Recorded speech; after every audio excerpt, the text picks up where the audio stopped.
Hey everybody, and welcome back to World History. Today we're starting unit number 3 on the Roman Empire. So go ahead and get your notes out and let's get started.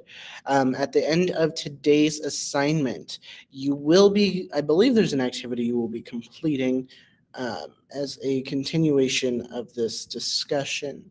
Yes, there is a Rise of Rome packet you will be completing after this. So we're just doing the first section today. So some geography for you.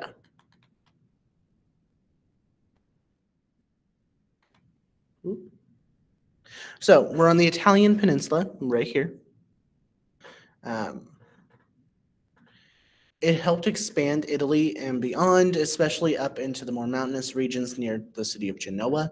You also have the Apennine Mountains that run through the middle of the country. They're nowhere near as rugged as other mountains we've talked about this unit, especially compared to places like Greece.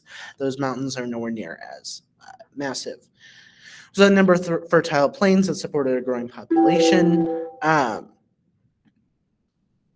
You also had a lot of different ancestral groups that resided there. The Tiber River running straight through it. I believe it's running right through here, runs from one coastline to the other. Primarily in terms of agriculture, they herded livestock and farmed basic crops. And eventually these villages would transition to places like the city of Rome. All right. So, the legends of Romulus and Remus, considered to be the founders of Rome, they were the children of a Latin woman and the god Mars, which is the Roman equivalent of the god Ares. Now, the two of them were abandoned by their mother shortly after their birth, and they were raised by a wolf, as you can see in this image here. They would go on to found one of the greatest empires in all of human history.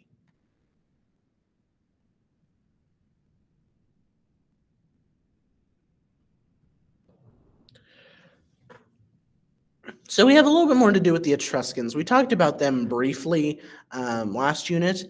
They were primarily in the northern part of Italy and Greece. They did utilize the Greek alphabet. They developed the architectural term known as an arch. They drained a lot of the marshland that was up here in this part of Italy. They also began to merge gods and goddesses. This is why when we compare Greek and Roman religions, especially the major ones, their pantheon of Roman gods is very similar to the Greek one, just with different names, whereas like Zeus is now Jupiter, Poseidon is now Neptune, Heracles becomes Hercules. Trying to think of some other good examples. Like I previously mentioned, Ares becomes Mars. A lot of the Greek god names were transitioned to those of the planets.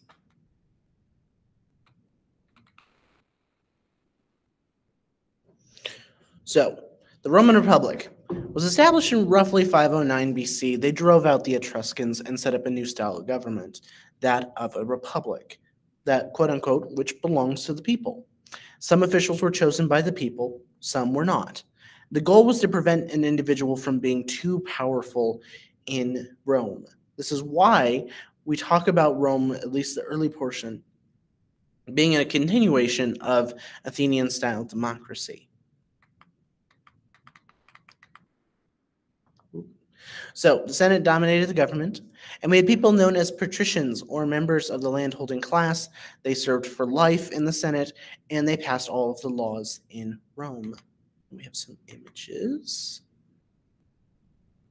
demonstrating a couple of examples of what the Senate and the Patricians would have looked like.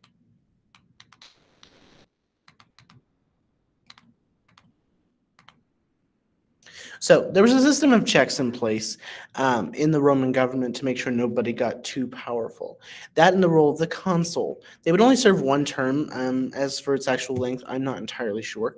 They would supervise the business of government and command the armies. Think almost very similar to the role of the president today in the United States. Now that being said, in the Roman government, there was a way for a dictator to come to power and rule with complete control.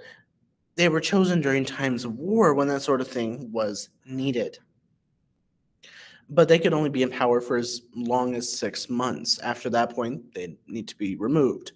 A great example is Lucius Quintus Cincinnatus, as pictured right here. He only ruled as a dictator for 15 days because that's all that was needed, and then he stepped down.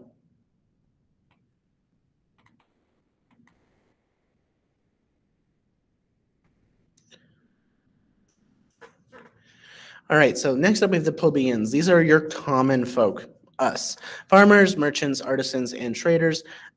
They gained some political power, mainly in the ideas that they got to elect their own officials. They had tribunes that protected the interest of the plebeians, and they could veto or block any laws that they thought could harm the plebeians. Now, there were some gains to come out of this. Things like the consuls, high offices, and the Senate were great things. You also had the laws of the 12 tablets, the first set of written laws in Rome. They were displayed, as well as there being an appeals judgment system in Rome as well. So, some legacies. Well, a little over 2,000 years later, the framers of the U.S. Constitution would actually adapt Roman ideas of government, things like the Senate, the veto, and checks and balances on political power are major hallmarks of U.S. government today. We still have those, and those ideas can all be traced back to ancient Rome. So let's talk about Roman society.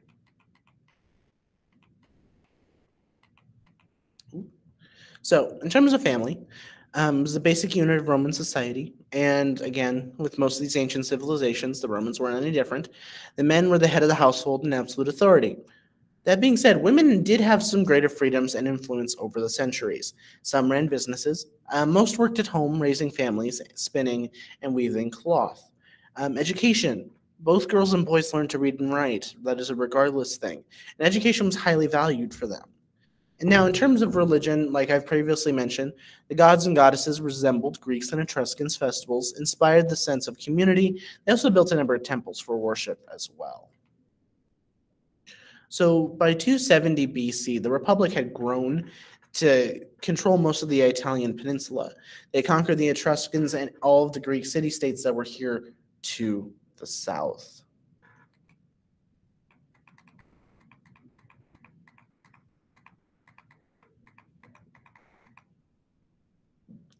Okay, so why were they so successful? Well, they were skilled diplomats. They had a very well-trained army. The idea of the legion, which was a basic military unit of 5,000 troops, where they valued things like loyalty, courage, and respect for authority. And there was a system of rewards and punishments for their success in battle. They gave rights to conquered people, whether that be full or partial citizenship. They were allowed to marry. They could trade with one another still. But the biggest thing that made them so successful is they treated defeated enemies fairly.